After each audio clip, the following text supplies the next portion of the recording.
here we are again. Welcome to Season 5. Season 5, as I hope I showed with my brand new intro there that I just threw together today, actually,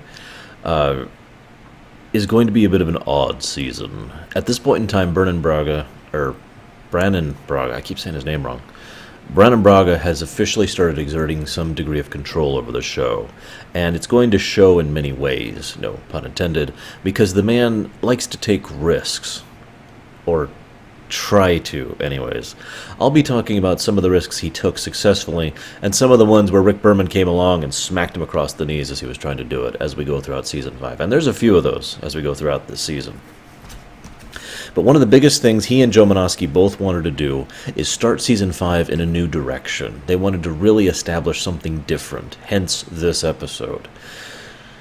There were a few different script ideas that were tossed around at first. The biggest and most obvious one was one Joe Menosky was working on by himself, which was, well, it sounds really silly. Basically, that they were going through this vast, empty amount of space, and then they encountered this great alien tomb. And oh my god, there's all this stuff inside, and treasure, and technology, and like body horrors, and locusts, and I'm not really kidding. But Menosky himself looked at it and said, no, no, this is crap, and basically shelved the whole idea. And Braga and him kibitzed a bit, and they said, why not start the season off really establishing a bit of tone, really trying to figure out how this is going, and really go deep into the character stuff. And since Braga and Menosky both are really good at that kind of character stuff, it's no wonder so much of the dialogue kind of runs in this episode, and so much of the character elements of this episode really work well. In actual fact, I almost regret that there was a B-plot of this episode, the whole threat with the absorbing aliens and the Malon showing up and all that fun stuff, because I almost feel like it detracts from the rest of the episode. And the thing with the vortex is a little obvious. I'll talk about that when we get there.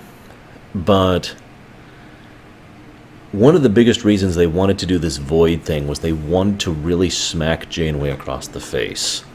Now, I've said it before and I've said it again, and yes, we're finally going to be talking about Janeway. The Janeway character arc was basically pushed forward by Mulgrew herself. And yet, even in this thing, both the writers involved, and Braga himself was very big on this idea, said, why not have her be hit with the one thing she hasn't dealt with yet? Time. See, when you're constantly trying to keep your ship running and facing a threat every week and working on supplies and doing all this diplomacy and aggressive aliens and all the other things that they've faced, you don't really have time to sit and ponder. Excuse me. Sneeze attack. Let's rewind a bit. There are some types of leaders handle stressful situations very well. Some type of leaders handle calm type of situations well, and rarely do the two mix. In real life, this is usually referred to as a wartime leader versus a peacetime leader. Janeway's leadership style is actually solidified in this episode, and arguably everything that I perceive as the real Janeway, not the schizophrenic Janeway, not the Janeway who bounces all over the place in terms of her perspective. Most of that comes from Season 1, 2, and the end of 7, if you're curious. But the actual Janeway, the real character that I perceive whenever I think of that name, is the one that is codified and solidified in this episode. This is a woman who is a wartime leader. She is very good at handling stress, difficult situations, crises, she can make hard choices and she can make them quickly. She'll be doing this in the future too, several times in this season. But when given time to reflect, when given nothing to actually work on or occupy her mind with, she crumbles. Much has been said of the fact that Janeway was destroyed by the journey and that she has basically buckled under the pressure of being the captain all this way. This episode puts an interesting light onto that by giving the simple fact that guilt has been riding her this entire time. And here's the really weird part. In my opinion, someone who is that kind of person is not the best kind of leader. If I can pull a TNG out of here, I forget the name of the episode, To Thine Own Self, I believe. They talk extensively, and actually they have some subtle hints of exactly what it takes to be a leader. To be a leader, you need to turn to your best friend and say, go die to save all these people.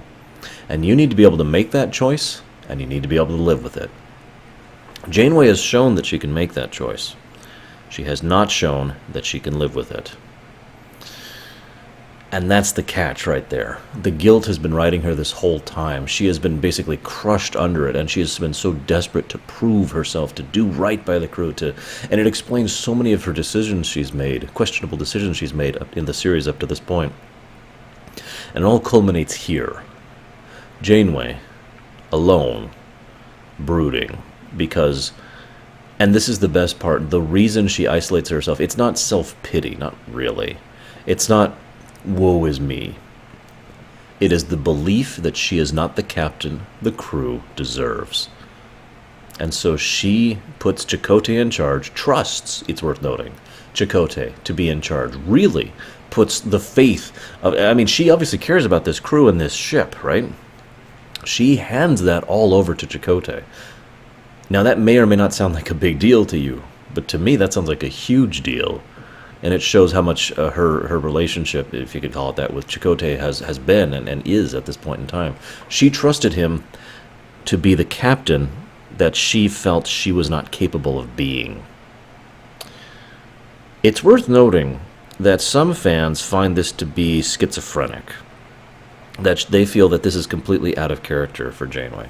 And that's fine, because, as we've said before, the only person who was actually thinking about a character arc for Janeway was the actress. So it's all ultimately up to our interpretations.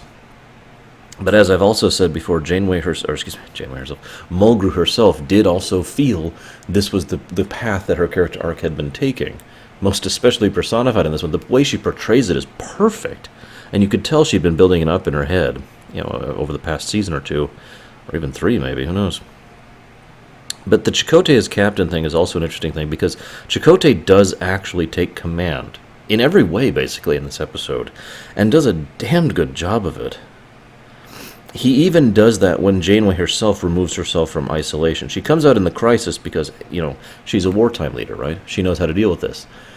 And yet it is a great irony that the person who was doing good as a peacetime leader was the former Maquis.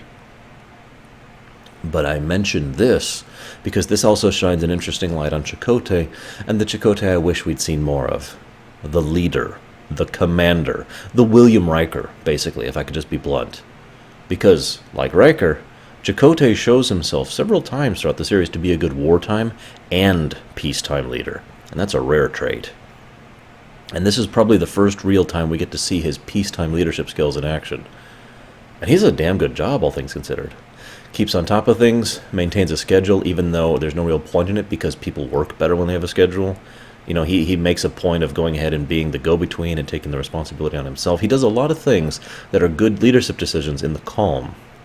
And then when Janeway comes back out and they have to deal with a crisis situation, he makes good decisions when now back in the wartime situation.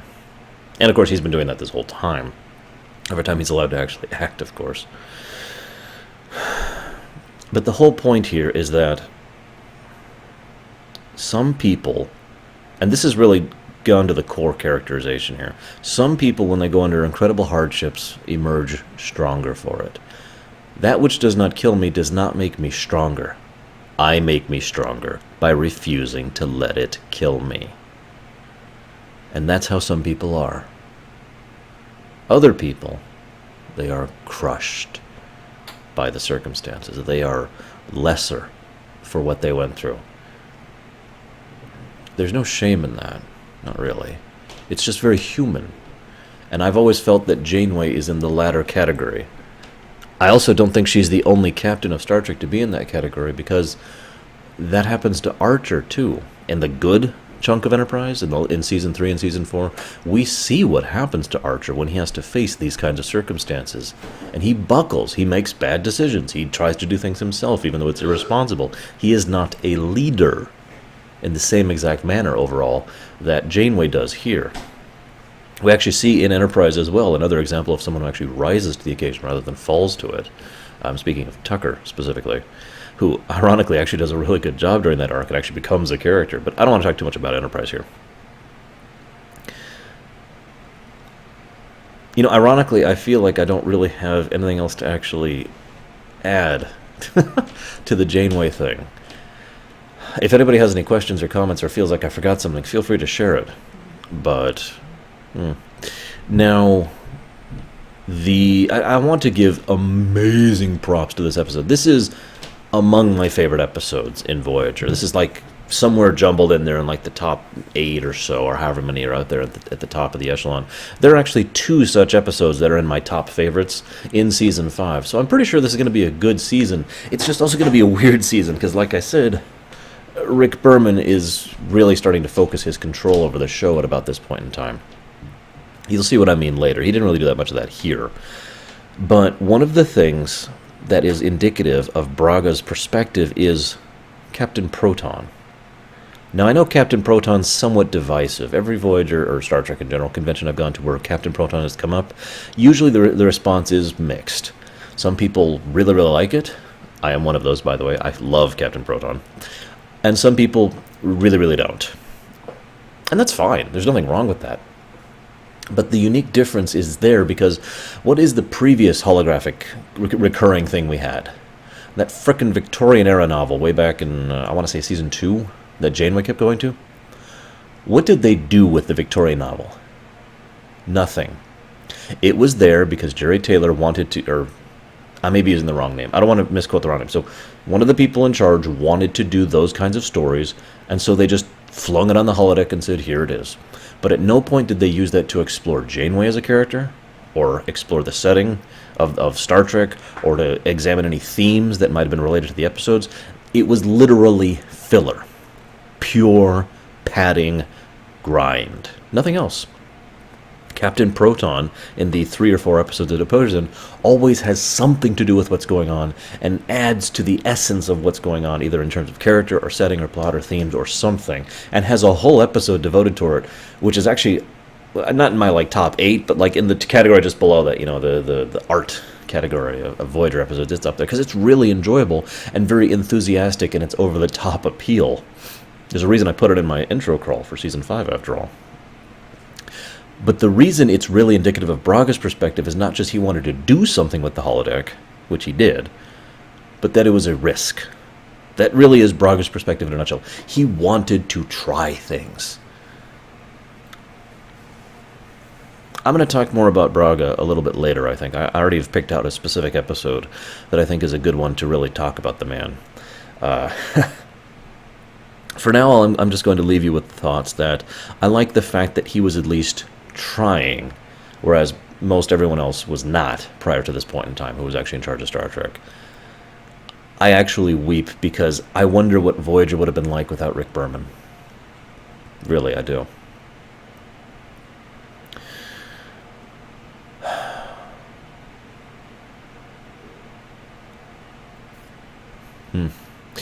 So, I already mentioned the Chakotay thing. Chakotay running the ship was actually a really good way to lead into the story arc here. It's almost subtle in its lack of subtlety, if that makes any sense. We don't see Janeway for like almost the entirety of the first act. It's just Chakotay running this and then doing this, and he gets a lot of screen time, and it's just enough off that the whole time the viewer is supposed to be thinking, where's Janeway? You know, where is she? It's just odd that she's just absent. And then we finally see it, and it just clicks like, oh, you know, it makes perfect sense. By the way, I have to give ridiculously huge props to basically every element of this episode. Let's talk about the special effects team. The FX team tore their hair out trying to make this episode work. In the end, the solution sounds obvious, but from a graphical perspective, pulling off what they did with the outside shots was not easy. They actually did this whole thing where they wanted to have... The ship had to be visible. But normally there's some kind of external light in space. At least that's the theory that they've always gone by. But there is none. So they actually created effectively a whole new... It was basically a copy of the original model with all the light sources removed, and they added brand new ones where the normal lights were on the ship. In other words, creating the idea that the ship was lighting itself, which was a brilliant effect and really gets across the feeling of just how absent this entire region of space is. I also like the idea of the void in general. The very concept that you can encounter something like this in deep space across our galaxy is fascinating. Something that would literally take, as they point out, 2 years to cross. Now then, the vortex thing shows up, but shrug. I also like the fact that the crew is apparently stir-crazy despite the fact that they have access to a holodeck. Now that's interesting for two reasons to me. Number one, it speaks to the mindset of these people. In other words, the holodeck is very normal to them, and they know it's fake. It's another form of entertainment just like any other. In other words, you might be looking at that weird, but try to picture for a moment if you had to stay at home and do whatever it is you do for fun and nothing else for a long periods of time. We're talking 53 days, I think, or something like that, is how long they've been doing it when the episode starts. And the prospect of doing it for 2 more years. So if you like reading, try reading those books for 2 months solid. No job, no going out, nothing else. Try playing video games for 2 months. Same video games, by the way. Try going out and watching movies for 2 months. You see where I'm going with this. Repetition leads to the breakdown of the mindset, right? But the other reason I find it fascinating and indicative of their mentality is I've always had this sneaking suspicion that the modern era Trek people don't know how to be creative with the holodeck. And I know that sounds like a weird thing, but these people have the access to the most advanced and the best UE of what is effectively a create-your-own interactive story kit that has ever existed. Imagine if you had the tools to completely mod all of, Fallout 4, for example. All the scripting, all the designs, all the story, all the voice actors, everything. The ability to literally completely make a new game in Fallout 4. And you could do it just by talking to it and looking at the results and saying, a little bit more. That is an insane level of customization in the UE and incredibly user-friendly. But they never really do anything like that with it, do they? They watch or read or play through stories they already know, or occasionally they'll write their own, and that's it. I find that very concept fascinating because, and I don't want to get too much into philosophy, but I feel that is actually a form of cultural stagnation. The idea that the people of this era have already, at this point in time, which I guess would be 12 or so years after the holodeck has been introduced to the setting, so roughly, that's a rough estimation, because it was brand new at the beginning of TNG, don't forget. They had just started putting it on ships. Anyways, so, it's something that they've already become so acclimated to, so accustomed to, that the very idea of trying something new doesn't occur to them, because why would they? They already have what they want, if you understand what I mean. It's hard to explain this because I'm really bad at explaining things. No, really, I am. The idea here is if you have what you want, you generally are less likely to try new things because because it's a risk-taking thing. In other words, when you try new things, you might not like it, and you might not do that. But when you do try new things, and this is proven historically in like every aspect of human society, you will find some new things that you like. But it is a risk. It is expensive, it is costly, and you'll find things that you just don't like. This applies to food, to clothing, to jobs, to entertainment, the whole shebang. And it's ironic, isn't it, that this very concept of being risk-taking, being the thing that Starfleet isn't, is so indicative of Rick Berman's personality and perspective, isn't it? No, let's just do Star Trek. Don't deviate. Don't deviate. We know Star Trek. We know Star Trek. We're just going to stay back. We're going to do things with Star Trek. Star Trek. Star Trek. Now let's make one thing clear. There is a problem with the risk mentality, and that is, well, this should sound obvious, the risk part. When you try new things, statistically speaking, you're going to have more failures than successes. But the whole point of that is, let's say you do 10 new things, 10 new foods, 10 new job titles, 10 new forms of entertainment, new animes or new movies or new franchises or whatever, and you hate 9 of them. But there's one you like. Now that's a lot of expense and effort put forth into that one, but now you have something new to try, something new to explore. Let's say I've never tried sushi before, and I would never know how much I love sushi, because I do, I absolutely adore it. Anyways, that's all. I just kind of wanted to talk about this topic, because it's the kind of thing I've always felt has been kind of present in Star Trek, ever since the TNG era, basically. Moving on. Checking my notes here. The director of this episode was a man named David Livingston, and it showed immediately. The man has very distinct style in his directorial approach, and when I was watching it, I was like, wait a minute. And I checked, and yeah, sure enough, it was him. I've actually mentioned this man several times before. He is an amazing director. In my opinion, he is one of the best directors, I'd say like in the top 5 of directors that they've ever had in the non-original series era of Star Trek. Sorry, I'm just putting some calamine on a mosquito bite here. One of the downsides of this new location is mosquitoes.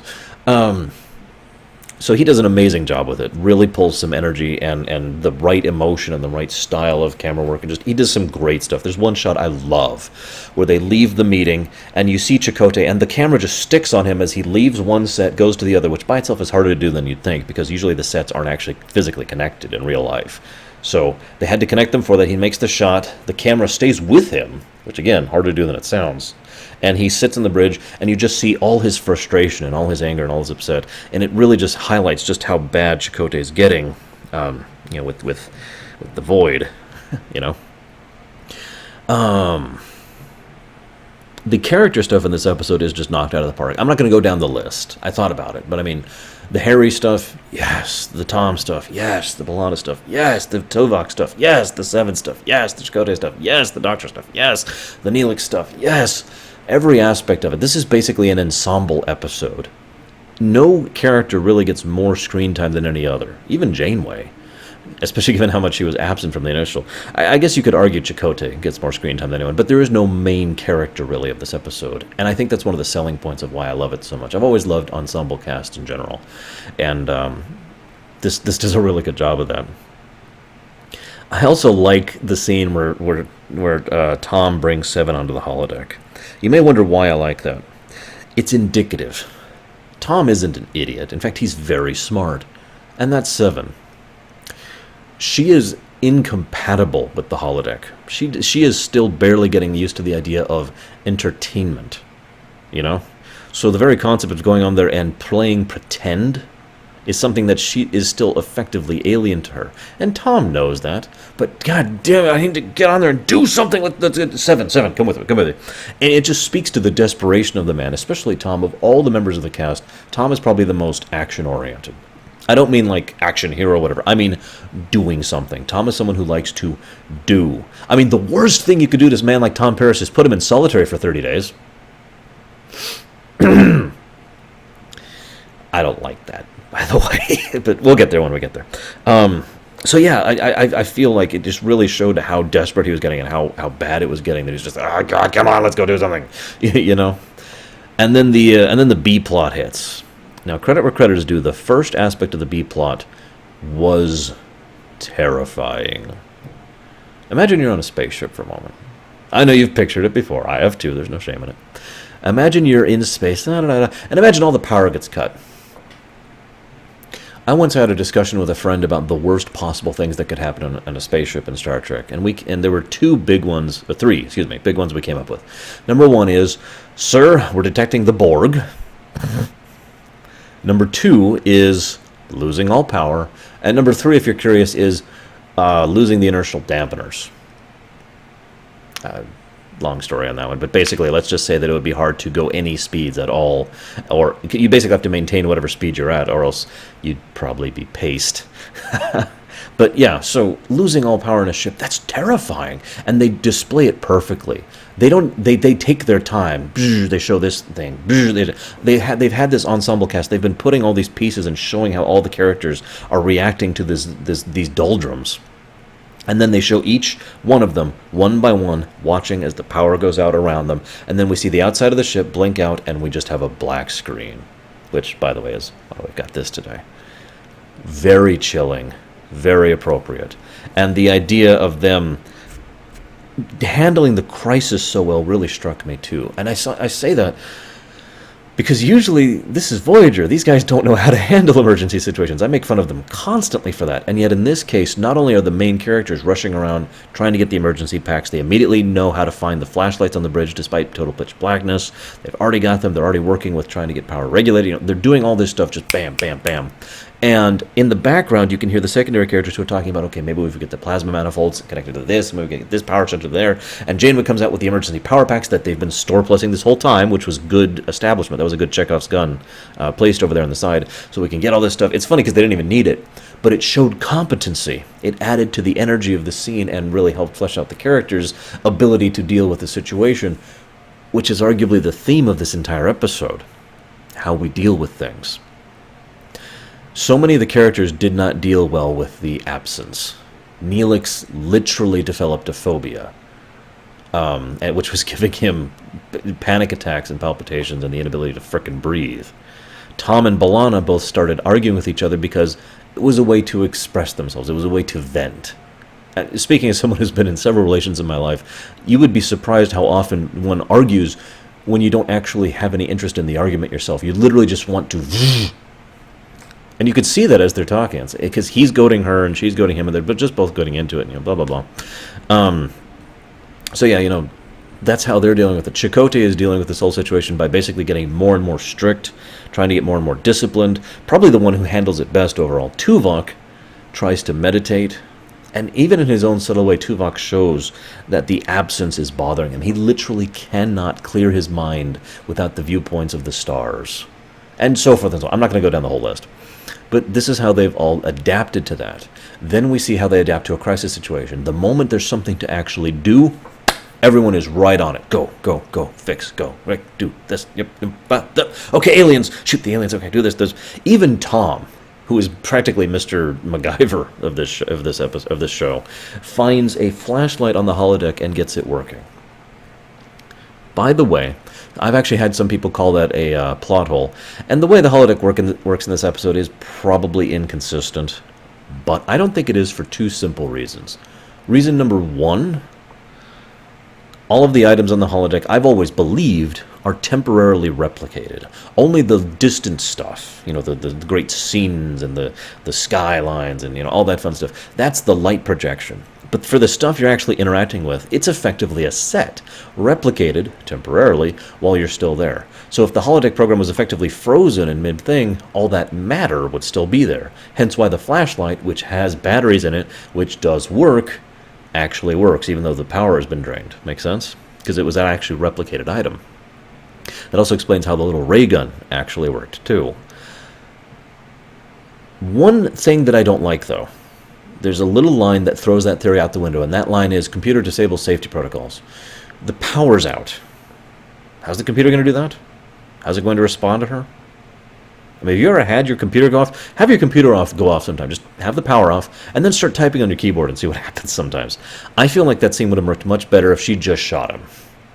Remove that line, remove the blip from the computer, and just bzzz, still would have worked. And it would have made it much more coherent and sense-making from a logical perspective. But whatever. I'm willing to forgive the goof because, good episode. And then, of course, how we deal with situations, it comes in the finale. The whole thing with Janeway being like, I am going to sacrifice myself rather than ask you guys to sacrifice another 2 years of your lives. And their reaction to that was, no, you're frickin' not. Let's talk about that dilemma, shall we? I've said this before, 2.5 years ago now, back in October 12th? Something like that. It was a while ago. And I said that it was a false dilemma. There were dozens of ways they could have thought their way around that, blah, blah, blah. Now, it is possible that's armchair generaling. It is possible. She was in a crisis situation, blah, blah, blah. I'm not going to argue that.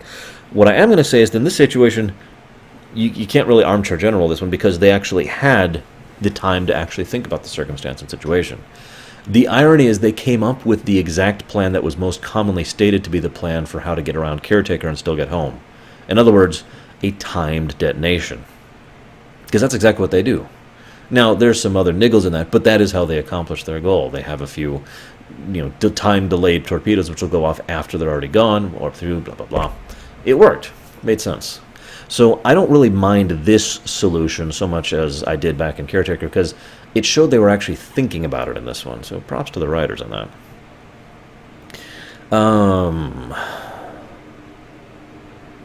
A couple other things. There's a lot of little touches in this episode, really, and I just want to comment on two more. Then I'm going to cut this off into the twilight. Number one, I liked a lot of the innovation that the crew showed during circumstances. My favorite specific instance is Tuvok's usage of a photon torpedo as a flashlight. Now, I know a flashlight is a bad term. A flare is a little more effective. But for those of you who have done survival training, like myself, you know that one of the things that is commonly said, if you're in a particular type of situation, you cannot see where you're going or what you're doing, and you need to know where something is, a flare gun is actually a valid thing to do, as long as you're very careful with using it, because those are not toys. And that's exactly what he does. He sets out a photon flare. Brilliant idea. The other thing I wanted to comment on is the Malon. I'll be talking about the Ferengi when I get to TNG, but I've always felt the Malon are a slightly more well-done presentation of what the Ferengi were supposed to be in concept, if not in execution. I know that sounds weird, but here's the problem with the Ferengi. I'm going to discuss that very briefly. The Ferengi were supposed to be, Yankee traders, capitalists, industrialists, etc. In execution, or no, in concept, excuse me, and then in execution they were supposed to be the next big threat to the Federation. These two things do not make sense at all, and I'll talk more about that when we get to TNG. It's literally illogical for these two things to be a thing. But what we have here is this idea. The industrialist, the selfish, greedy, short-sighted mentality, all that fun stuff, that is actually very well presented in the Malon, and we see actually a decent amount of that in the next couple episodes, not immediate, but over this season we'll see the Malon a couple more times, and I feel like they're a better presentation of that idea of the Ferengi than the Ferengi are. That's all I got. Great episode, great acting, great directing, great writing. Can't wait for Season 5. Into the Darkness.